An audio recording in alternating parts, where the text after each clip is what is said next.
Ladies and gentlemen, welcome back to Let's Talk. I am your host, Joe Thompson. Co-host for tonight could not be here, John Finch. So he laid that all in my lap. Helmet strap. We can bring you guys a good show tonight. With me, I have two very awesome gentlemen. First one is Keith Dixon. He dabbles in conspiracy theories, anything from left field to shortstop. He'll keep you on your toes. The next guest we have, his name is Brad. He'll have to tell you his last name.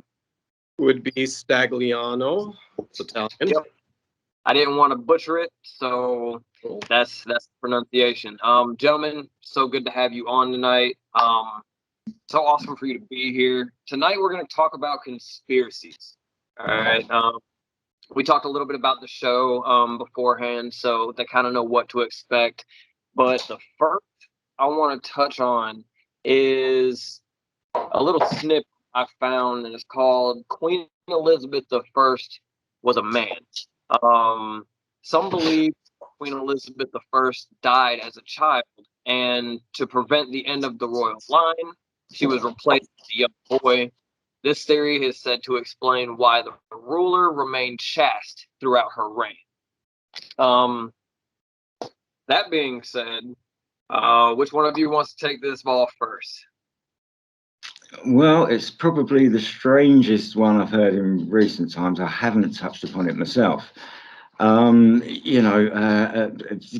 sort of, if I had obviously seen that headline, I would have been going, what? And the research would have carried on that little bit further. But just straight off the bat, that's a strange one. But, being said, Paul McCartney died, apparently, in his sports car. They've put another Paul McCartney in for the American tour, voila, and that's why the band broke up. And that's just as, out there. So, I'm processing it, taking it in. Yeah, Brad. That being said, Brad, let's see what you think on that. You know what? He's mentioning Paul McCartney. I'm thinking a better conspiracy theory would be probably Keith Richards. Why is he still here? No, seriously. It is interesting because there's that need, I guess, to keep, especially in politics or royal family, or there's a need to kind of keep that facade going, to keep the appearance. So I actually, coming from a more of a objective background, to where I'm not a conspiracy hater, but I'm just not a fill in the blank with fantasy kind of guy. So, I wouldn't put it past at least attempting to do something to, if somebody in the royal family died at birth, to carry that on, and again, it would be interesting to kind of go down that rabbit hole maybe and see if there's anything that kind of precludes itself to maybe something like that actually happens. So that's interesting. Yeah, I mean, no, I've got to say off the bat that I absolutely hate the royal family, bunch of thieves, and it is just sort of like, so anything's possible. They're corrupt. That's all there is to it. They've been robbing off us British, since the monarchy. So it's just, there you go. And I have to say, for me, finding out that information, it wouldn't be no different. Word is that Putin isn't the real Putin, for Russia's sake. There's word that a lot of, as you guys touched on, there's a lot of famous politicians as well as world leaders that have stunt doubles, just because they are in politics. So it wouldn't surprise me that they stuck, a little boy in to kind of fit the role for the Queen Elizabeth role, so it was kind of nice to touch on that for a minute. Apart from that, I'm going to let one of you guys throw another conspiracy in before I touch on my second topic, just to see what one of you guys might have on the back burner. I'll let Keith, you're the conspiracy guy kind of guy, so I will let you take the The most recent one was, the pictures of like all those guys running alongside the American like jet before it took off. And it was just like they were fleeing the country, fleeing the country. Well, the conspiracy was that was a blown up aircraft. It was just like an inflatable, wasn't the real aircraft. And on the side as well, as you guys well know about numerology and Masonic sort of signs and putting it out there in daylight, so only they know what's going on, but the general public don't read the numbers, don't read the signals. Well, that was slapped all across the side of the plane as well. A supposed inflatable plane, which is sort of backed up by many other things. That an inflatable tank suddenly appears on the internet, and there's inflatable jeeps and inflatable helicopters that you can buy, and it's just like, oh, okay, we've got one going here, and it's a continuous cycle, and it's just something that you can get so drawn into and so set off in a different direction, i.e. UFOs and everything. How long has that been going? And it's just sort of, it sucks you in, and there's no tangible evidence whatsoever. But you get pulled in different directions, and that's a weird one, but worth having a look at. I'm glad you actually touched on that, because that was most recent. If you don't know, for those of our viewers who are watching at home, there was a thing in the Middle East. I don't remember if it was Afghanistan, Kabul. I don't remember exactly which area, but there was footage released recently of an aircraft, one of the many, that was taking off and was carrying with it not millions, but quite a substantial amount of civilians with it. And as it was taking off, you saw people dropping from the aircraft, and there's a lot of informative people out there who have said that, that is a hoax. That's just trick photography. That's, stuff that's been done before that nobody really cares to take a dabble and, check the information on. So, my only question on that, Keith and Brad, is if something like that happens, how can you get an inflatable to carry that many grown human beings into the air so high? You know what I mean? Like, it just seems. Well, I guess if you're carrying along that line, that is an inflatable. There's nobody inside, and it's just a load of actors running alongside that plane. If you're, and everything, the world is a stage. Everything's staged. And I don't believe anything that's on the mainstream media. It's just the way I am. I hear things. I don't buy newspapers or watch TV. It's just sort of, it's just one of those things. So when you see these things, you're going to question it. You're going to look into it. Could I really be bothered to see whether that was an inflatable plane? To be honest, no. There's so many other people looking at it, and it didn't deserve my time. So, and there's a lot of these things that come up, and you just sort of think, okay, it'll let you get on with that one. Do you know what I mean? Because it's really, you want to try and deal in facts. You want to try and keep things factual. You can't sort of like go on a tangent believing in myths and theories and, nothing tangible. If there's nothing tangible, then you have to push it to one side. You don't totally shut it down and say, I'm not going to look at that again, because something might come up in the future. There might be a massive UFO hanging over London tomorrow. And I'll be like, so you just sort of, you look at these things, objectively, you look at both sides, you don't just believe the mainstream media, you look at the other side. And that's the point of, growing as a person and understanding where you are and what you are and, what is actually around you in your life in this system that we're given to live in. And when you look at it functionally and about all these things, it's just work, buy, consume, die. And everything that we're given by the mainstream media is just how to do that and encapsulate us into that. And then you've got, the invention of fake news, to hide many things at the time.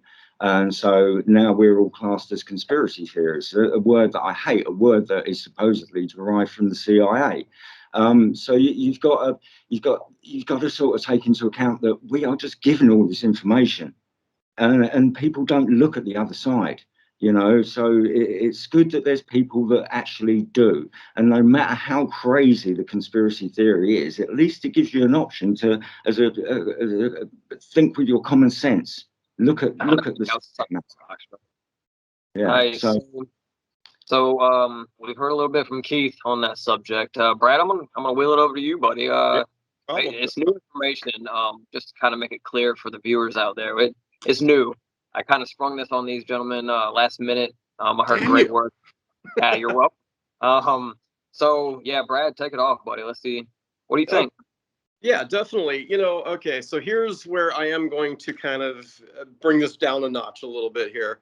And I do like conspiracy theories because I believe they actually serve a purpose in society, because it is a way for us to kind of quality check what we are receiving externally, internally. It's a way for us to be able to filter and decipher, what we are being fed, what we are being told, and I think it's an innate instinct to maintain our freedom. And, so we want to make sure that the information that we are getting, it corresponds with reality, and it corresponds with, making sure that it's for the betterment of everybody, in our society. So, but it's interesting because it's like, Keith is also mentioning being objective and finding the truth. I'm not sure how we get from being objective and finding the truth in terms of inflatable everything, and where does that come from? So there's a little bit of a jump there, maybe like the size, like the Grand Canyon, but that's okay, But I agree with the premise. I do agree with the premise of conspiracy theories, because being able to question is pretty much everything. It's being able to question is maintained the freedoms that we do have, available to us. And it's kept us that way to at least some extent, to whatever varying degrees that we are free. But at the same time, I don't necessarily agree with kind of just filling in the blanks with fantasy. Exactly. Things that are conjecture, things that are just like, well, inflatable, but inflatable how? I mean, are there seams? Are you seeing someone with a bike pump going inflating things? I mean, what are we seeing here? Exactly.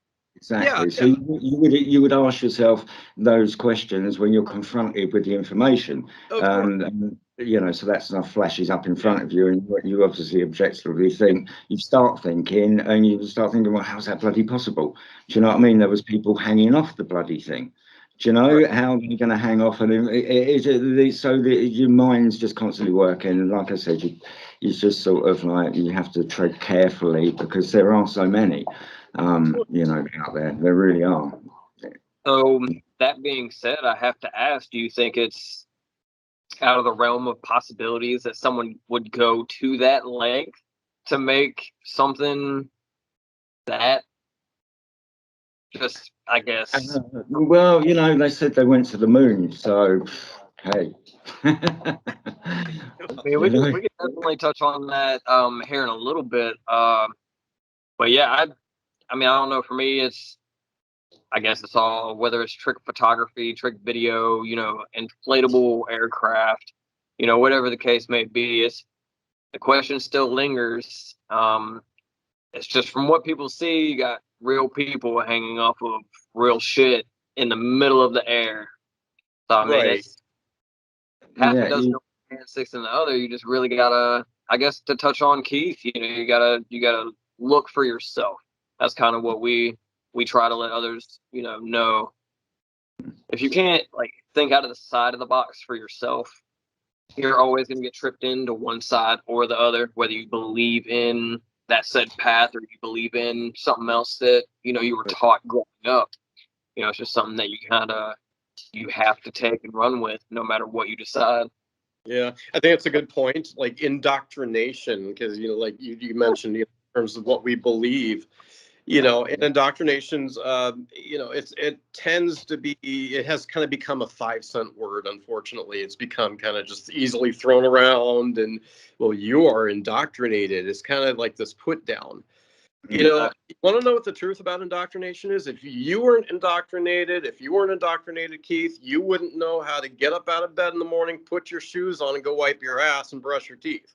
none of us would know. That's in the byproduct of indoctrination, is knowing about our environment and our world, and being able to, correspond with that world. So it's just, indoctrination is what we know.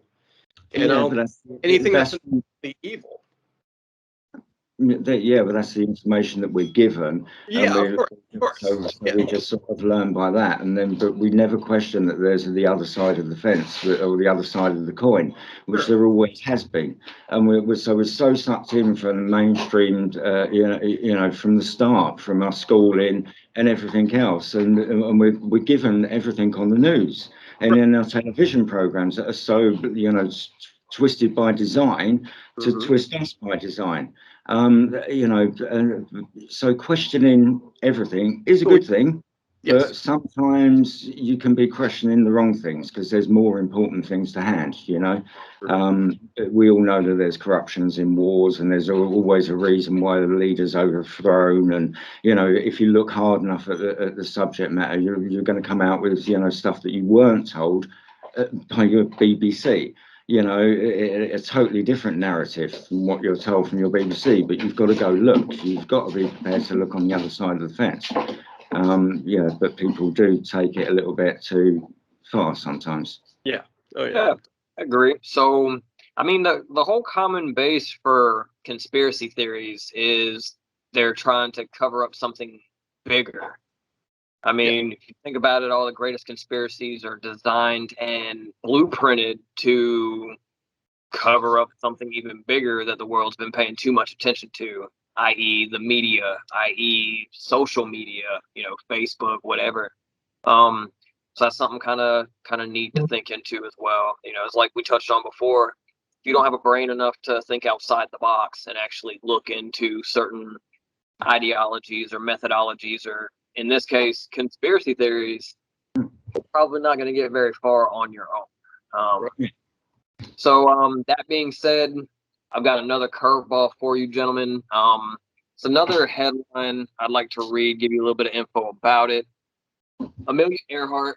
So for the viewers who don't know, she was pretty much noted for making the full trip around the Earth. Again, another conversation for another story. Whether or not it's flat or globe, we'll let Keith take that off on future episodes. But you and me, buddy, you and me. A little bit with Amelia Earhart. She's been shrouded in mystery ever since it disappeared in 1937. Now, while it's widely believed that she ran out of fuel and crashed into the ocean, some also think that she landed by mistake on a deserted island and was eventually eaten by 3-foot-long coconut crabs that were inhabiting those shores at the time. So, that's a little bit about that theory. I'll start this one. Amelia Earhart. That's American history, world history in itself. Back when they were trying to see how far we could take aircraft, we tried so many times to travel, see how much of the Earth they could see. She was one of the first ones to make that trip. Again, back in 1937, she was famous for going missing. And some say that she never really went missing. She was caught, in various public places around Europe, around the States. And then there's the other side of the coin. She was noted for, maybe she crashed her aircraft into the ocean somewhere. Maybe she landed on a deserted island and now allegedly eaten by 3-foot-long crabs. I'm gonna let one of you guys touch on it next. Who wants to take this bet? I'll take it. And other than me wanting to go to Red Lobster right now, because now I'm hungry a little bit, but ultimately, it's interesting because I think the majority of the time, when anyone is even in the air, when they're flying, mechanical problems, the potential of running out of gas, especially with a small engine, plane or something like that, would probably be the probability. But it is interesting to also ascertain what would happen if she was going to be in a crash landing and knew that she was not going to make it and had to set down on an island or something that she was not familiar with. And then if that did happen, how long would she be able to survive? How would she survive? If she actually landed safely enough to survive the crash. So I don't think that there's much credential to that in any respect or form, but most likely she just went boom. She probably just lost it somewhere. So probably it's probably not much there, but it is interesting to entertain. Keith, what do you think? Yeah, it's something I sort of touched upon many years ago for obvious reasons. And it's just sort of like, yeah, I mean, she took off, obviously on her mission to do exactly what you said on the place where she thought she was at the time.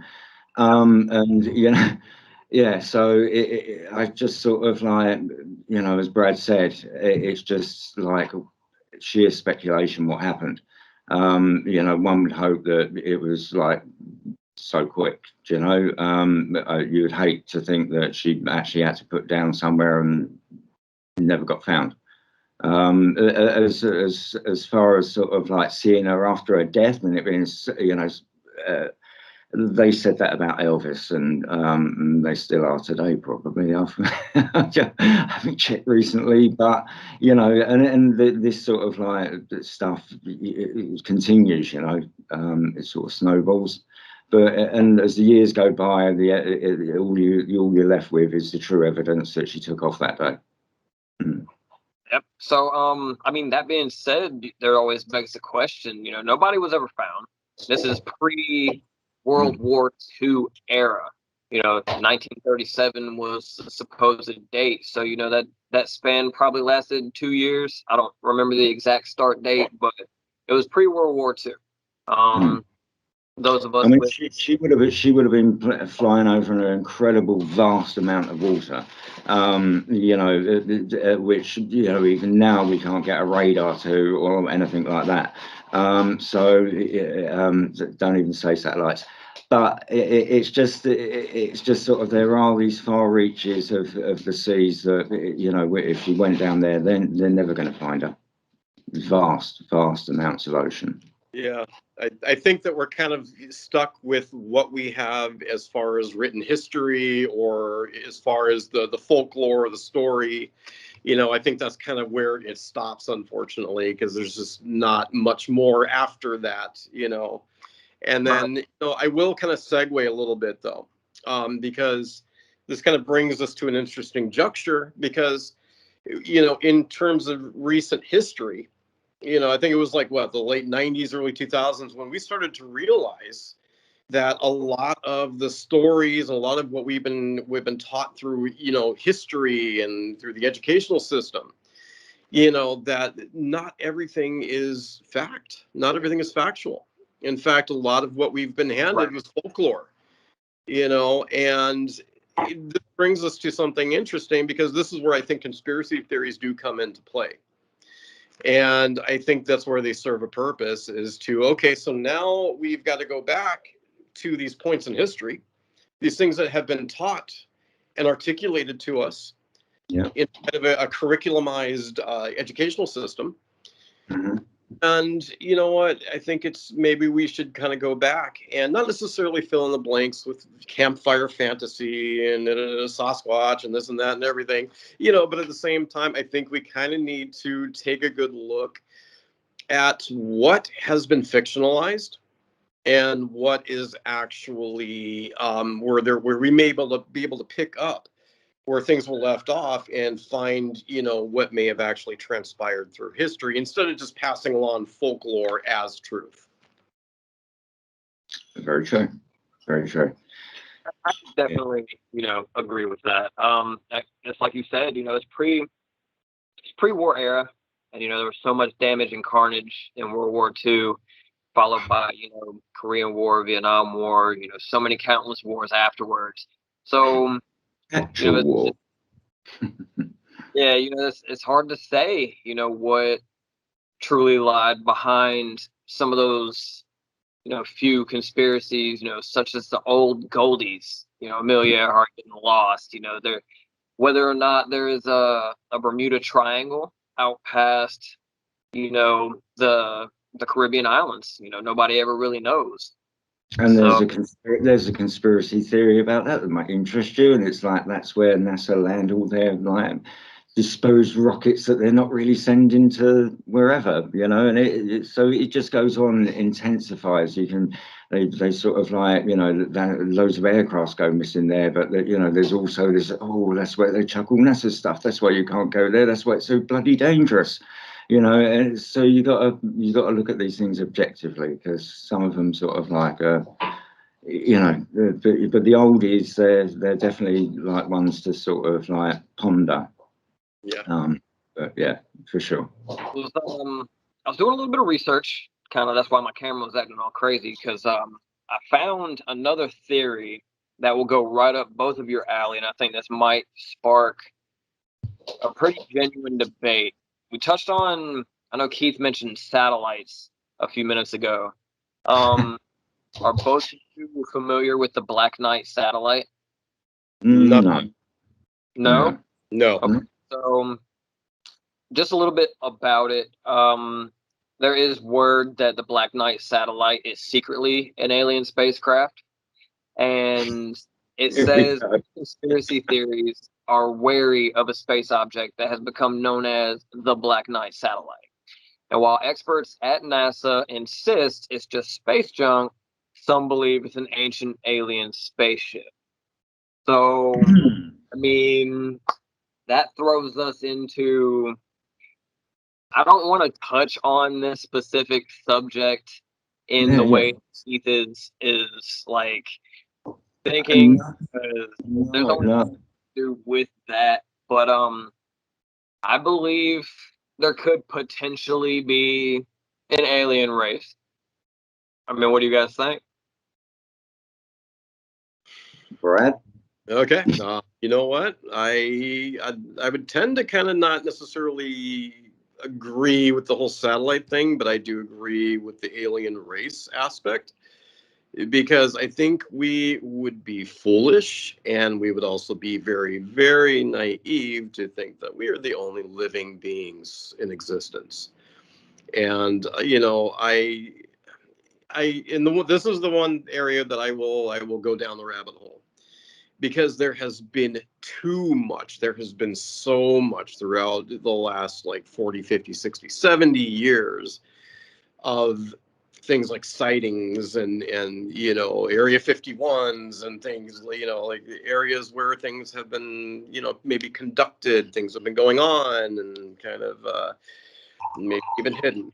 But you know what? I think that there's too much of that out there, kind of, pre-internet and everything, to where I don't think we are alone.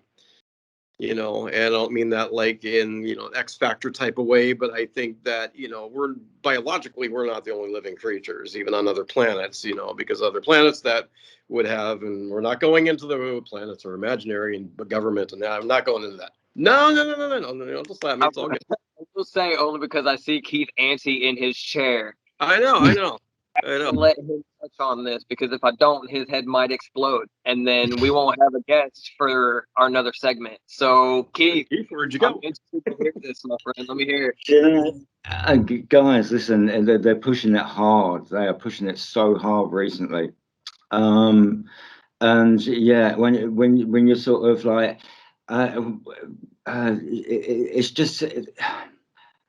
I've looked really, really hard and intensely at this a long time ago, and looked at all the videos and the old guy out on his farm. He's had people down there, and the first incidents with Betsy and Bob, and they're in the field, and then 2 hours have gone by, and every sort of like angle, and I just sort of like, and it's sort of like I had to put it to one side, because there is too much of it. It was too much of it, and all the time that you're looking at this stuff, you're waiting for disclosure. You know, Stephen Greer, and you're waiting for that disclosure, and you're really thinking the next minute, and you're looking up at the skies constantly, and you're seeing this stuff, and you're not quite understanding because you've not looked at the skies before.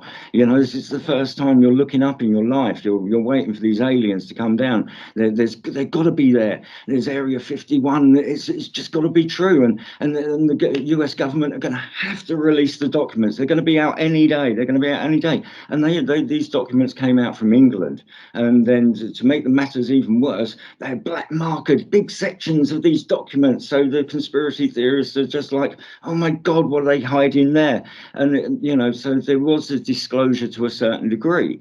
But, you know, and it's just sort of, but when I truly think about this, and because I know that space is fake, and I'm certain space is fake.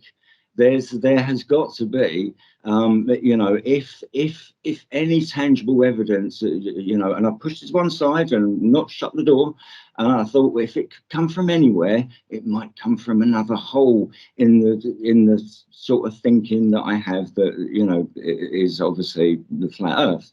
Right. But so that being said, that's my only possibility that they could actually be with us is if they're within the same realms as us. You know, and it's just sort of, and when you do touch across those realms, everything's perfectly simple. And you know, anything sort of possible that you're actually thinking about. It focuses your mind, and you really do sort of, you know, you have to think, you know, with a little bit of clarity when you're down the road. So as far as I am with my understanding of where we are and what we are, you know, like I said, you know, that alien life, yeah, you'd be foolish to think that we were the only beings.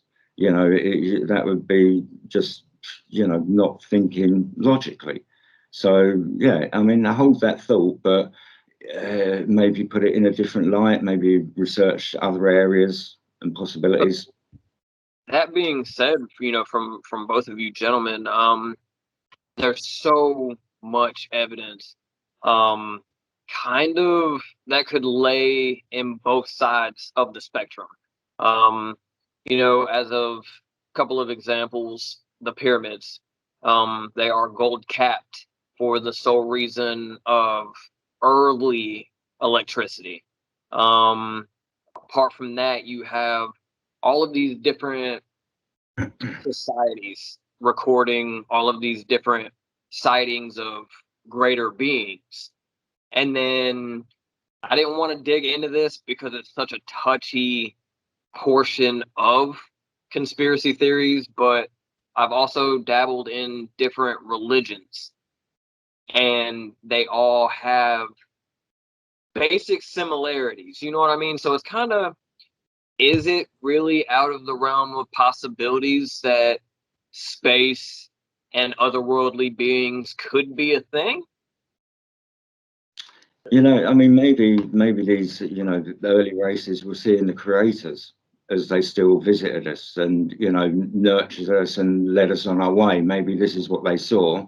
Once they were ready to leave, they left and come back time to time. You know, you've got to sort of like, there's probably so many avenues of it's, you know, explaining, you know, the past. You just got to be prepared to think outside the box and go down those avenues, you know, wherever it takes you. You know. Brad, what do you think? Yeah, no, I think this is definitely that one esoterical avenue to where, you know, I mean, we cannot really pinpoint our past outside. I mean, you have religion, which is belief based. That is faith based. Who me? But there, I'm sorry. Did you say I did? Oh, okay. But yeah, it's faith based, but that doesn't necessarily mean that it doesn't have an origin of factuality. So, you know, I mean, what somebody believes has to come from somewhere. That belief system has to have propagated. You know, so there is a strong, distinct possibility that, you know, the people that were our ancestors, before modern civilization, they may have had encounters that, that we're just now mimicking with Hollywood, and we're just mimicking with, little green men, and it is interesting, and this is the part of conspiracy theories I really do like, because you know what, this does titillate the imagination a little bit, and it's a little bit more, childlike in the respect of kind of before indoctrination and kind of when we were kids using our imaginations. And this is an interesting thing. It's kind of a question for you, Keith. Yeah. Do you think that our infant imaginations, our infant minds and our child minds, before we started school, before we started the indoctrination of learning, do you think that we may have been more connected in a universal way to a greater source, and then that was dulled down, or that was stopped because of indoctrination, because of our educational system? Do you think that that's a possibility, that we had more of a etherical knowledge pre-education? As a child, you're just like a sponge, and the sort of free thinking aspects you got when you're spinning around the front room annoying your mother, isn't really sort of a focused mind. You're onto one thing, onto the next. I've just got two puppies, and they're exactly the same, But it's just sort of, it's just, when, if they were left to their own devices, if they hadn't had all that information thrust upon them, and this is how it is, and blah blah blah, then you got a free thinking mind, and the children should be accepted into schooling on the, how they are as a child. And everybody's classed in the same bracket and all thrust into the same class, and nobody's taken care of for their individuality or their certain skills. We're just trained to be good citizens, and that's our schooling. And when you come out of school, you're really not quite sure what you're meant to do, because no one tells you you've got to work, buy, consume, die for the rest of your life. Right. Live with it. And so we all find our own way through it, and at some certain point, we start questioning things around us. So it's just sort of at that point you start realizing, that you're in deep. And if you're going to find your own happiness, you're going to it's going to be a battle. Every day is going to be a battle. Why is that? Why should that be, when our grandfathers and our grandfathers paid taxes for a better life for their children, but now they're taking everything. They're taking sort of almost half your wages away. They're taking everything. They've taken, the economic belt has been pushed so tight, that the mum and dad are both having two jobs, and they're still having trouble. I think it was 450 homes in this country last year were just taken away from people because they can't afford their mortgage. It's a crazy world that we're sort of designed to live in, and we're losing all the time. Oh my gosh, I live in California, where a 2-bedroom house is about 700,000. So yeah, trust me, it's out of control. The system is out of control, very much so. The system, yeah. That means I have to ask this question without digging into the depths, because I know where it's going to go when I ask it. That being said, from both of you gentlemen, do you think that the conspiracy theory that this is all a quote unquote matrix could be put into clarification? I think so. That is something where, okay, of all of them, I mean, you can take all the movies in the past like 50, 60 years. The Matrix is probably the truest telling and foretelling in terms of the system that we are a part in. The whole thing is actually extremely accurate. I mean, the movie itself is fantasy based, but in terms of the philosophy, it's dead on. It's dead on. I mean, the machines, I mean, that's the system. You know, we are here for this. We are the batteries, you know, like when they're in the cocoons and everything. That was the reality they discovered. You know, we are the batteries that are supporting that system. You know, it's us. It's off our backs. It's our hard work. It's us killing ourselves and living shortened lifespans because you know what? We have to kick our own ass every freaking day. You know, it's for the system. It's for to keep everything going. So yeah. But you know, what happened to our individual freedoms? You know, where's my castle and horses? Where, you know, it's just the whole thing is unjust, and you know, people you know stand up for their rights, you know, and try to have that freedom of speech and freedom of thought.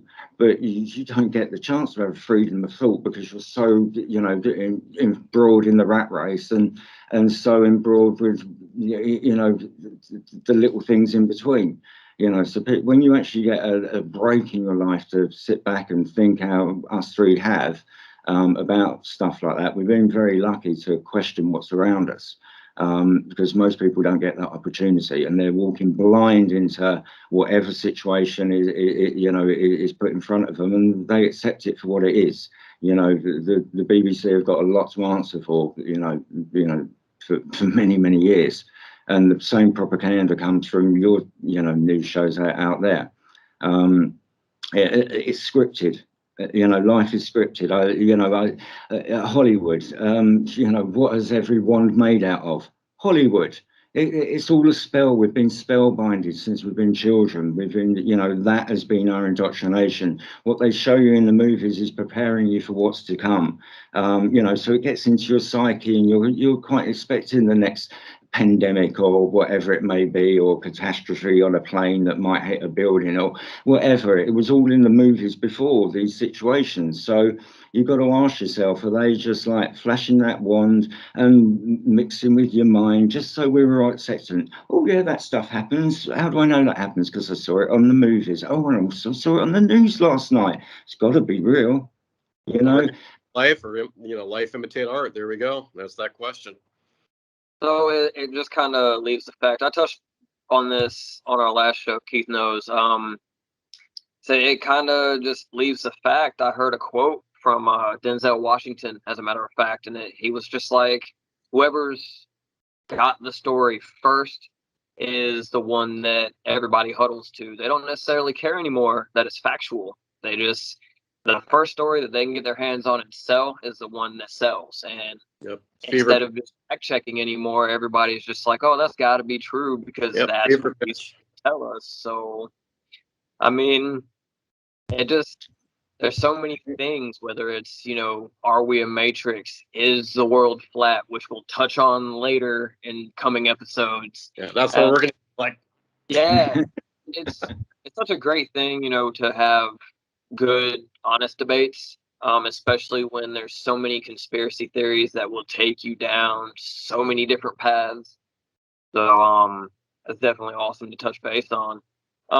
This is the part of the segment where I give you two free reign to kind of either bring up a conspiracy theory for us three to debate, or ask me questions throughout this whole show that, you know, piqued your interest that I haven't exactly touched on. So whichever one of you want to go first, I'll let you go first, and then we'll just kind of go to the next person after that. Keith, I'll let you have the floor. Yeah, no, I'll let you go again, bro, because like you're obviously sort of like you've looking at this stuff, and you're probably quite interested in, you know, sort of what I've got to say again on many subjects. So I'll chuck it over to you. I hope it's one I'm relevant, aware of. Do you know what I mean? It's sort of when you sort of look at so many conspiracies and then you pull away for a little while, you just sort of like it just goes down into the data system. You may not remember every single fact, but you know the information used to be set. This is another thing that we really must touch on. Okay, so I'll take over. I'm sorry. It's the fact that we've been so You know, It's so censored on the internet. You know, when I was looking at the subjects I was looking at, 10 years ago, it was freely available. And the next night you were coming from work and you push the thing, and up on the recommended would be all these new shows, all along the same lines of what you'd been looking at the night before. And it was all there. All the information. You could be into government documents one night and pharmaceutical documents the next night. It was a varied thing. I could go and search anything about anything, and it was so free.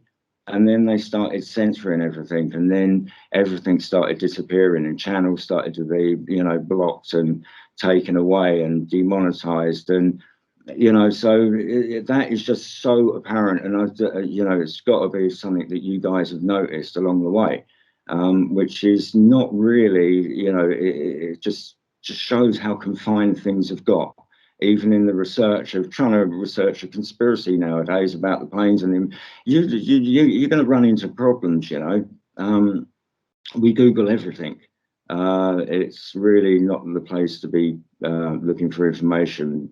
May I say DuckDuckGo or something like along those sort of lines would serve you far better. So that there are other search engines which still give you a lot of information. I tend to get a lot of my information off of Telegram. There's lots of interesting channels on there, and BitChute is kind of uncensored as well. So there are still places where you can get, the other side, and not this controlled place where we've been thrust with, i.e. Facebook, which is absolutely abysmal, and fact checkers, these new things that have come online to stop us doing anything else in our lives, or it's just crazy. So it's harder to get information now, a lot harder. And that's the thing that people face with when you tell them about something, they really can't cross-check it anymore. I think before I pass it off to Brad for his rebuttal, I think that it has a lot to do with cancel culture, especially past 2020 into 2021. We've heard a lot of, again, the quote, cancel culture. There's so much that has to do with the media, again, so much to do with the media outlets, transfers of powers within the upper airs of our government. But Brad, I mean, what do you got for me, my friend? Okay, a little side note here. I think there are some of your viewers that are probably going to be a little disappointed. They're probably expecting this, and it's not, because I have to add, the past two shows that we have put out, they're friendly debates.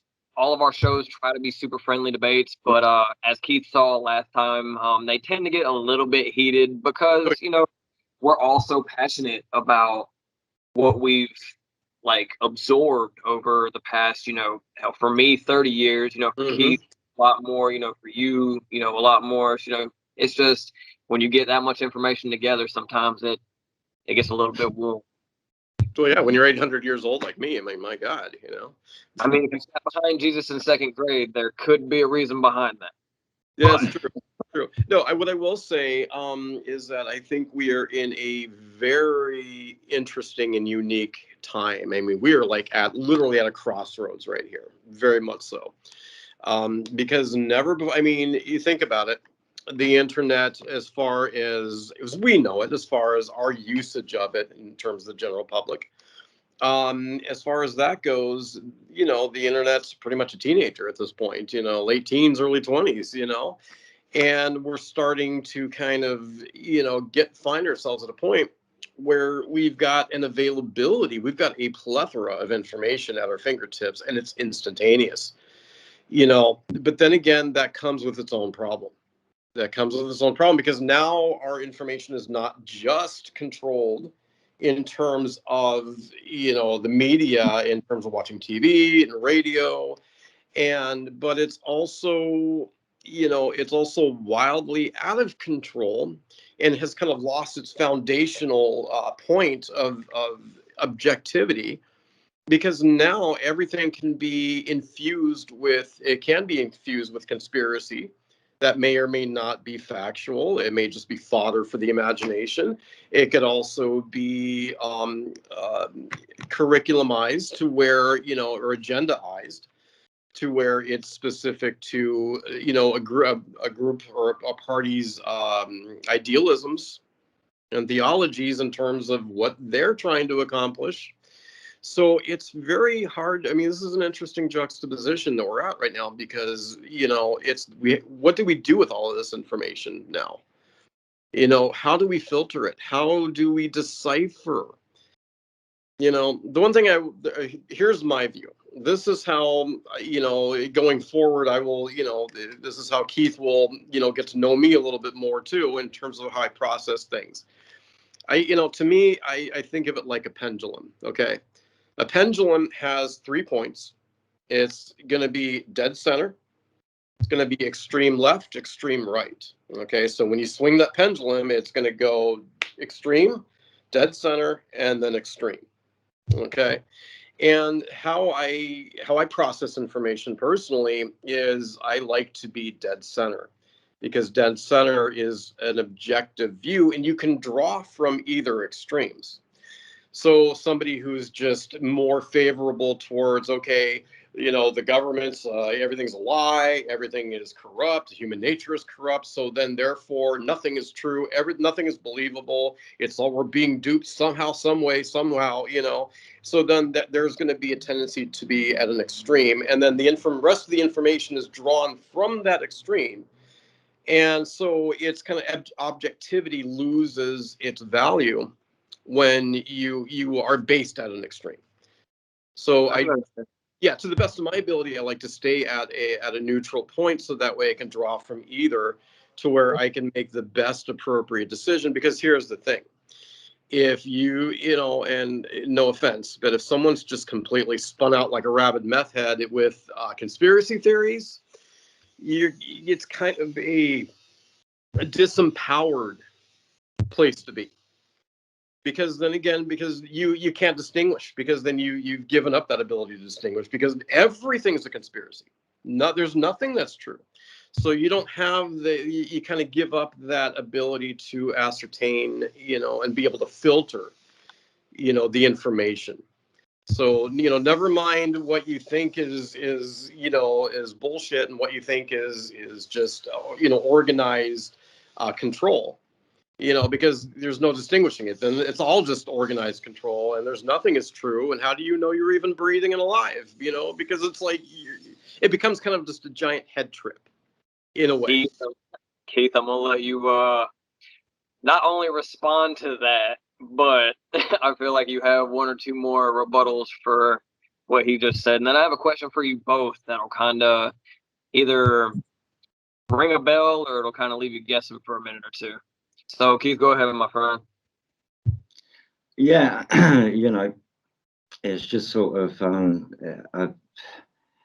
I think along a similar lines. It's just sort of like there's in my mind, it's like for real. We're playing this game for real, and everything around us, you've got to sort of take it for what it is, and we know what the main pointers are. Why everybody in the world is unhappy. We know why we're all, fighting for the money every day. So these sort of things aren't conspiracies. These are facts. These are your life. This is what you're living. That ain't no conspiracy. That's real. And so there's everything that is around us, and you've got to ask yourself, why are we suffering so bad? And it leads you to the answers, because your governments are corrupt. They're lying to you. They always have been, and the reason they're doing that, well, the answers are clear.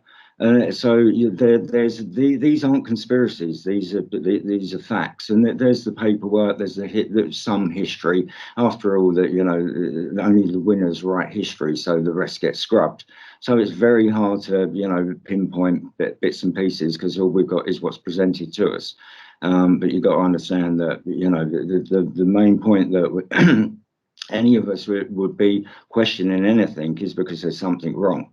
And if there's something wrong, then you're an intelligent person to be thinking and questioning why, and not just accepting it and carrying on.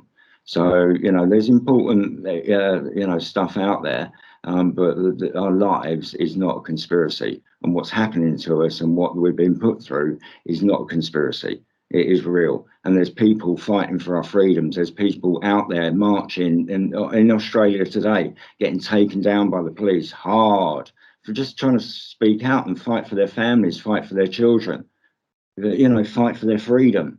And in London, there's another one coming up on the 28th of March, 1 o'clock, central London, Trafalgar Square.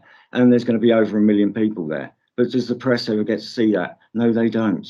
They don't see the millions of people and how we shut down London. I was on every big march last year, fighting for your freedom, your children's freedoms, my grandchildren's. I've got 5 grandchildren's, 3 kids.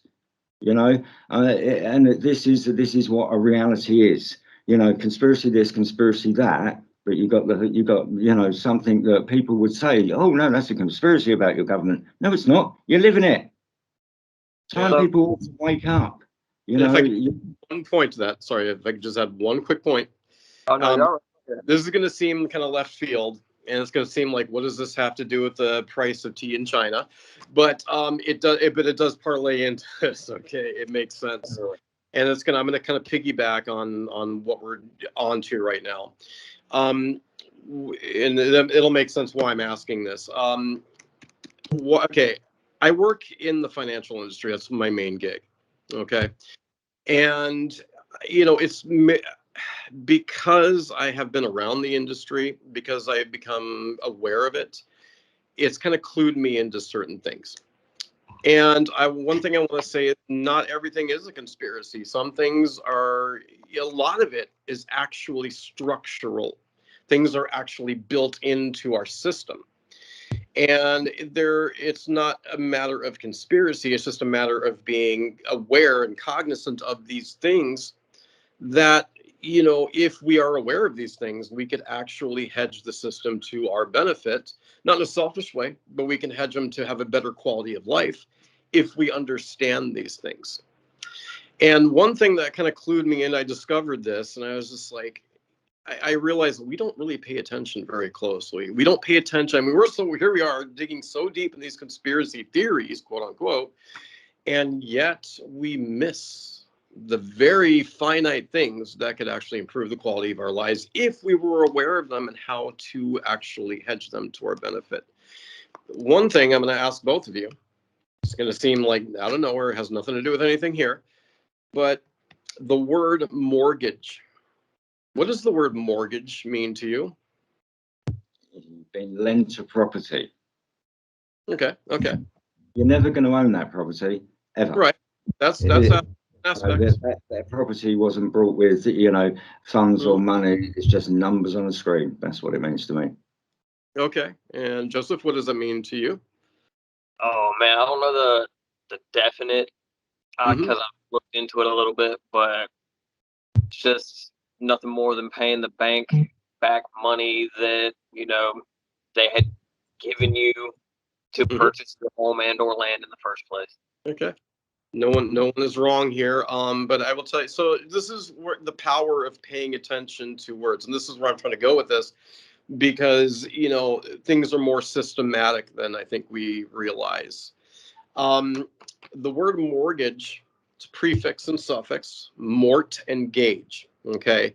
Mort, what does that sound like? Oh, let's see, mortality, morbidity, death. Okay.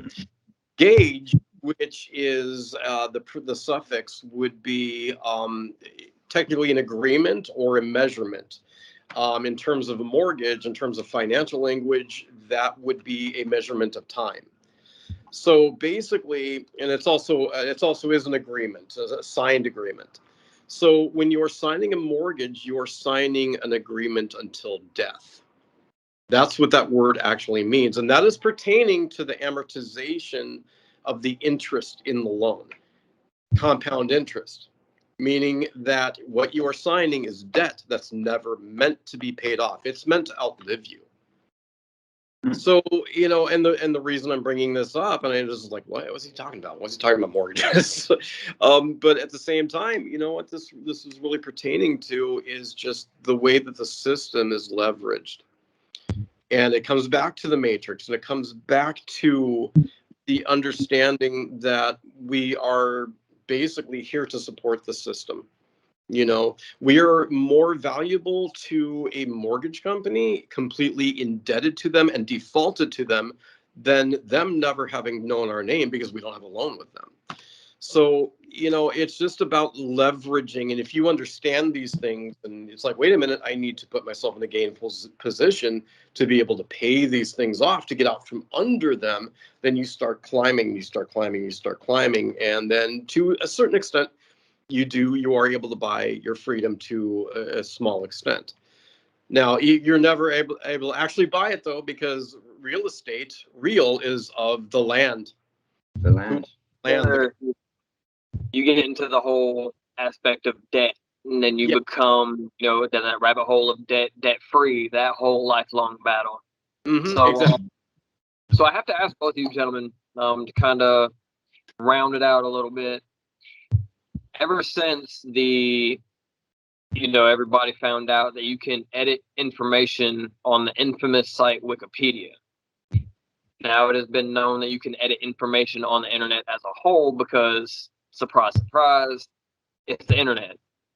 So, isn't it kind of fair to say that at least 70% of the information that the world gets on a day in and day out basis could be the fun term fan-made? So that way you're literally learning this information, whether it's fact or fiction, from other individuals who may or may not have, looked deeper into the information they're posting. Yeah, I mean, there's obviously loads of stuff that appears on the mainstream media every day that people just take in, and there's obviously all the stuff that appears on the internet, Facebook, and all the other countless sites that all this conspiracy stuff comes into play, and sometimes it belittles fact and distracts you, but.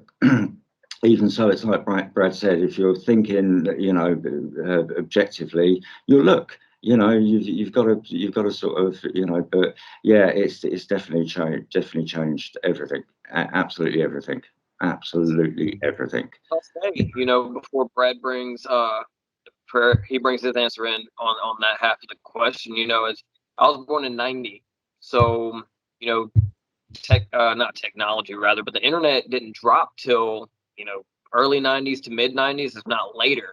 And then we all know the infamous 2K crash, where everything dropped in 2000. They called it the internet bug. But I mean, it's just so crazy watching it unfold. A little bit of a side note too that you both would find interesting. They have officially made walking robots. Oh yeah. And Tesla is talking about making a full-fledged body robot in the next couple of years, if I read the information correctly. I'm not saying I did, but if you're curious, definitely research it. Brad, go ahead. Yeah, I'm just going to very briefly encapsulate, the whole thing with editing information.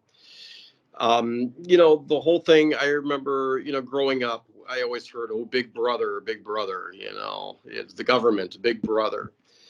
There's an irony in there, though, especially with the internet and being able to edit information and to be able to sway that information to whatever direction any individual or group wants to sway the information towards. Big brother has become us. We are big brother. We are big brother individually. We are big brother in groups. We are big brother in terms of, the alignments that we are trying to push in terms of our understanding of, in terms of what we want to push onto others. I mean, we've become everything's being run by AI now, and like everything, and we have become that in itself. We've become the feeders to give it the information it needs to function without us. Very dangerous path to be going down. We're all freely giving our, our ambitions, our wants, our desires, and AI is understanding that and is learning and is growing, and the banking systems and everything else is relying on it heavily. You know, the military systems, you know, every single aspect of it is now, but we are, you know, giving it the tools it needs to understand, which is very, very scary. You know, our imaginations can create whatever we want. We've seen that since the invention of the PC, and now us holding Star Trek phones in our hands better than, you know. So we think these things, but are they necessarily good? That's true. That's true. In fact, I've noticed the way that information is is actually imparted now. It's almost like dropped. It's almost just dropped, in social media. And then they let us take care of the rest. They let us, freaking fight over it and go crazy over it. And so almost divide and conquer in nature, isn't that? It's kind of just like, yeah, let's just drop shit on them and let them just, tear each other apart. And while they're busy doing that, then shit's going on. Big money's changing hand behind the scenes. Power's changing. Well, it's like we touched on earlier. Not only is it shifting in power, shifting in the government, shifting in politics, whatever the case may be, but you also got to think survival of the fittest. They have so many people that are coming out with these brain dead trends, and it's like, I'm almost embarrassed to say it, but like a couple years back, we had people in their early 20s and late teens eating Tide Pods. I mean, so you gotta. It's almost kind of like, are they intentionally throwing these curveballs to the world to see who's dumb enough to let it bite the bullet, so to speak, or is it just They've twisted sexuality so much. When I was a child, there was like one gay that I knew of in the UK. His name was Quentin Crisp. And the media and the television, the cartoons even now, are just twisting the imagination. Now you've got people that want to be aliens and wow. Right now, only because I feel like that would be an excellent topic, and I will definitely run that to John, and he'll give me a yay or a nay on it, but I'm pretty sure like we'll just have to be a little bit cautious because of the price. So, I'm gonna, gentlemen, viewers, this has been Let's Talk Conspiracy Theories. It's been an outrageous ride, man. We've taken everything, over the past, I think we threw out a handful of topics. Make sure that check us out everywhere. YouTube. I'm also pushing this on my audio podcast. It's called the Pine Skull Project. It's available on Spotify, Google Podcasts, wherever your podcasts are found. Keith Dixon, once again, Brad and his awesome Italian last name. Please make sure you check this out. Like, comment, subscribe. You'll find me on social media, unfortunately. J Thompson 29 for my Facebook and my YouTube. You can find John Finch, the co-host / host, at John Finch out Fox Studio. Keith knows him well. They're from the same side of the pond. So, gentlemen, it's been super excellent. I look forward to talking to you both very, very soon. I will talk to you guys later on, man. Good meeting you both, and let's do it. Yeah, man, it was good meeting you guys, and for the viewers out there, so long. Peace out. Go ahead.